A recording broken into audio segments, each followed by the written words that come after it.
आणि हा विलंब खेळखंडोबा कमी म्हणून की काय इंडिगोनं प्रवाशांच्या मनस्तापामध्ये आणखी भर टाकली आहे। नागपूरहून विमान उडालं पुण्याच्या दिशेनं पण पोहोचलं हैदराबादला। नागपूरच्या प्रवाशांना इंडिगो विमानाचा हा आणखी एक धक्कादायक अनुभव काल मिळाला। लँडिंग नंतर सुद्धा प्रवासी जवळपास तासभर विमानामध्ये अडकलेले होते। प्रवाशांनी गोंधळ घातला आणि मग कुठे त्यांना बाहेर काढण्यात आलं।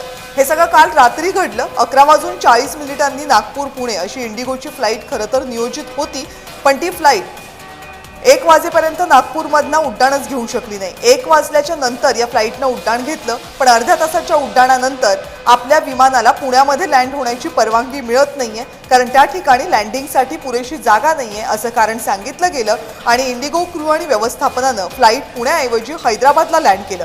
हैदराबादला लँड झालं फ्लाइट, पण त्यानंतर सुद्धा प्रवाशांचा मनस्ताप काही कमी झाला नाही, कारण जवळपास 1 तास या प्रवाशांना विमानातच बसवून ठेवलं होतं, बाहेर येऊच दिलं नाही। शेवटी काही प्रवाशांनी विमानाचा आत गोंधळ घातला आणि त्यानंतर त्यांना हैदराबाद टर्मिनलवर बाहेर येऊ दिलं।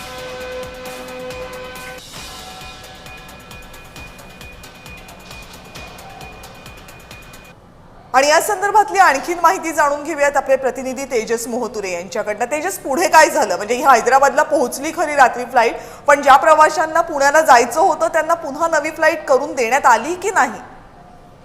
नक्कीच आपण जर बघितलं असेल कविता मॅम, तर इंडिगोच्या या संपूर्ण व्यवस्थेबद्दल जे आहे ते मनस्ताप जे आहे ते प्रवाशांना सहन करावं लागत आहे।